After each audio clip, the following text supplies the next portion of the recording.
वो नदी बह रही है, झरझर बह रही है, वो पानी नहीं पीती है, आप हमको पिलाती है, जानवरों को पिलाती है, कितना परोपकार उपकार कर रही है। इसीलिए संत महात्मा आते हैं आप हमका परोपकार करने के लिए, आप हमको उद्धार करने के लिए आते हैं, फिर भी सेवा से हम वंचित रहने का प्रयास करते हैं। क्या सा जाएगा? क्या लेके आए बंदा, क्या लेके जाओगे? मुट्ठी बांध के आए बंदा, खाली हाथ जाओगे? क्या हम आए तब माँ के गर्भ से बाहर आए तब हम क्या लेके आए थे? माँ के पेट में गर्भ में थे तब परमा से प्रार्थना किया कि ईश्वर आप मुझे इसे काल कोट से बाहर निकालो, मैं बाहर जाके आपकी भक्ति करूंगा। ये बाहर आ जाता तब सब कुछ भूल जाता है और संसार माया में चला जाता है। मुट्ठी बांध के आता है और खाली लंबा हाथ पसार के चल जाता है। क्या किया? कुछ नहीं किया। एक कहानी छोटी सी आती है सिकंदर लोधी की। सिकंदर लोधी का हमने सभी ने नाम सुना है। बड़ा क्रूर दुष्ट शासक था, बहुत यातनाएं देता था। सिकंदर लोधी ने कबीर साहब को भी बहुत परेशान किया था, हाथी से कुचलाने का प्रयास किया, तलवार से काटने का प्रयास किया, लेकिन वो चेतन आत्मा क्या कर सकता था। सिकंदर लोधी एक बार बहुत बड़े बीमार हो गए थे। ऐसी स्थिति हो गई कि वो आज मरे कल मरे, ऐसी स्थिति होगी। तो जो उनका सेनापति आया कि हजूर आपको किसी वेद को या हुकीम को दिखाए तो कैसा रहेगा? सिकंदर लोधी ने कहा, देखिए मेरा अंत समय आ गया है और मैंने बहुत दुष्ट अपूर्व यहाँ संसार में काम किया है। तो भाई मेरा जब जनाजा निकलेगा तब आप एक काम करना, मेरा जो जनाजा बूथ है उसे मेरा हाथ बाहर निकाल देना और पूरे शहर में चक्कर लगवाना, सबको दिखाना कि सिकंदर लोधी आया तब तक कैसे आया और जा रहा तो देखो खाली जा रहा है, उसके हाथ में कुछ नहीं है। इतना बड़ा शासक, इतना बड़ा सम्राट, वो चला गया लेकिन साथ में लेके कुछ नहीं गया। उसी प्रकार हम लोग भी चले जाएंगे, साथ में कुछ भी नहीं जाएगा। तो इस पर साथ जाएगा सिर्फ गुरु की सेवा का फल आपके साथ जाएगा, वही आगे आपका भविष्य निश्चित करेगा। इसीलिए गुरु की सेवा से वंचित रहने का प्रयास किसी गुरु भाई से मैं आग्रह करता हूँ, नहीं करे तो अच्छी बात है। हमें अपने जीवन को सफल बनाना है तो गुरु को समर्पण कर दो। स्वामी जी नहीं बोलते हैं कि आप नौकरी मत करो, व्यापार मत करो, धंधा मत करो, परिवार में मत रहो, सब करते हुए सब काम करो। कमाएंगे नहीं तो परिवार कैसे चलेगा? परिवार भी चलाना है, संसार में रहना है और संसारिक कार्य भी करना है, लेकिन ये सब करते हुए गुरु की सेवा में संलग्न रहो, उसका पीछा मत छोड़ो। माता जी एक बार मेरे कहा था कि सब कुछ छोड़ देना किशन जी, लेकिन गुरु को कभी मत छोड़ना। तब देखो माता जी ऐसी बात बोलती है तो फिर हम लोग को शिष्य सोचना चाहिए कि इतना बड़ा गुरु मिला है, किस समय का हमारा आपका भाग्य उदय हुआ है जो हमें सदगुरु मिले हैं। बड़े भाग मानुष तन पावा, सुर दुर्लभ सब ग्रंथन गावा, साधन धाम मोक्ष धामा, जय पूछे पर लोक सवार। तुलसीदास जी ने कह दिया हमारा आपका जो भाग्य उदय हुआ तभी ये सदगुरु मिले हैं, बड़ा भाग्य है। इसीलिए हम लोग जितने गुरु भाई है बड़ भागी है, जो पीछे जीवन काल में कोई अच्छा कर्म किया हुआ है, किस जीवन में किया है वो तो परमात्मा जाने। आज हमें मनुष्य जीवन मिला है, सदगुरु सेवा का अवसर भी मिला है, इससे बढ़ गया हमारा आपका भाग्य हो क्या होगा। इस शुभ अवसर का सबको लाभ उठाना चाहिए। अन्य अपने जान पहचान को उनको भी आपको बताना चाहिए कि अभी इस प्रकार की आप कार्य करो, आपका जीवन सफल हो जाए, अपना भी हो जाए, दूसरा का भी हो जाए, ये सब हमें करना चाहिए। तो सभी गुरु भाई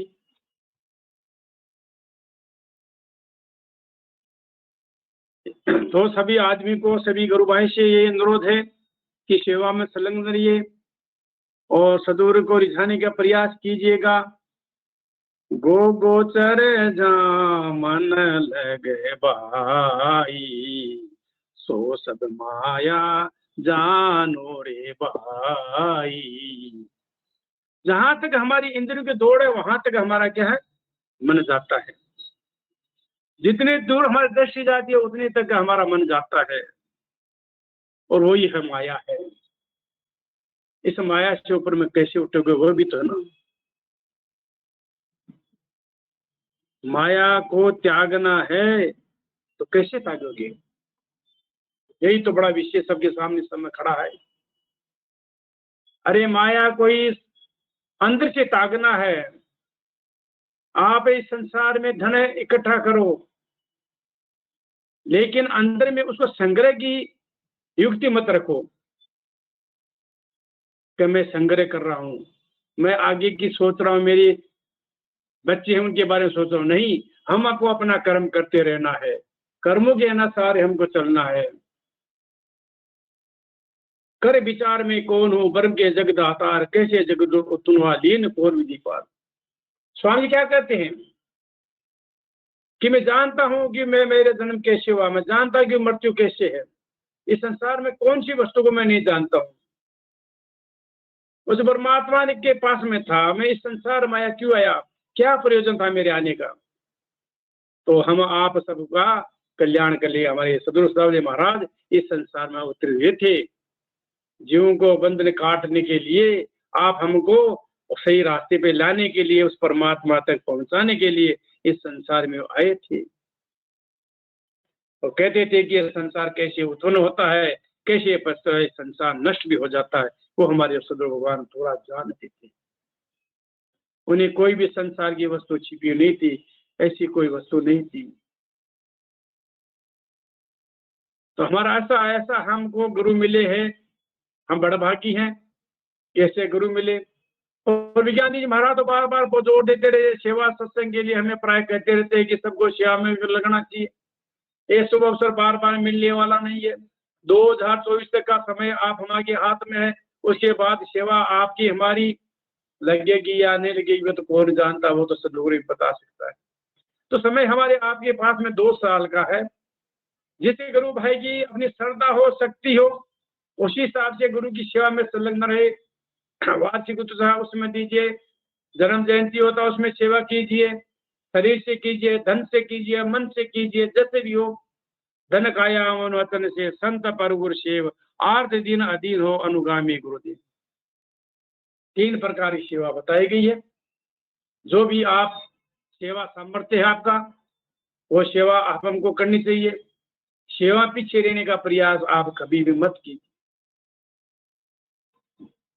चिड़िया चोंच भर ले गई, नदी न घटे नीर, कहे कबीर उस दास को 3 लोक बहे नाई। देखिए चिड़िया नदी चल रही है और उसने अपना चोंच भर के लेगी, नीर तो कमती नहीं हुआ ना। इसी प्रकार जो गुरु की सेवा करेगा, गुरु का जो आदेश निर्देश रहेगा, उसको 3 लोक में कहीं भी भय नहीं है, कहीं भी डर नहीं है। वो कहता है जिससे घूमो फिरो, वो गुरु का काम है। आत्मज्ञान जब उदय भा सुध भई अपने देश, भेद डोरी सदगुरु दिए गति सुसमन परवेश। जब हमारा आपको आत्म का ज्ञान हो जाएगा, हम अपने आप को जान जाएंगे, तब हम जान जाएंगे हमारा क्या प्रयोजन है। इस संसार में माया ईश्वरी खुश हो गए, मनुष्य सुरीता सुंदर शरीर आप हमको दिया है और ये संसार भेजा है, तो हमारा क्या कर्म है, क्या कर्तव्य है, ये हमें आत्म ज्ञान होने से अपने आप मालूम पड़ जाएगा। 5 तत्व का पिंजड़ा, जामे पक्षी मोन, रहबे को अचरज है, निकले तो अचर कौन। 5 शरीर बना हुआ है। जब तक आत्मा हमारे शरीर में अचंबा नहीं है, जब ये आत्मा हमारे शरीर से निकल जाती है तब आत्मा करते, अरे भाई ये क्या हो गया, अरे ये तो भाई होने वाला था, समय से होना है, किस चीज का अचंबा करना है। आए हैं सो जाएंगे, राजा रंग फकीर एक, राजा रहे, रंग रहे, धनी रहे, गरीब रहे, अमीर रहे, जो भी हो, एक अच्छा पैसा वाला का शरीर त्याग होता है, सजा धजा के ले जाया जाता है, उसी जगह उसको ले जाया जाता है। एक गरीब होता है, ठीक है, उसको नॉर्मल ले जा, उसी को वहीं जाना पड़ता है। जाने की जगह तो एक ही है, अलग तो नहीं है। धन संचय करते करते जीवन चला गया, लेकिन ईश्वर को याद नहीं किया।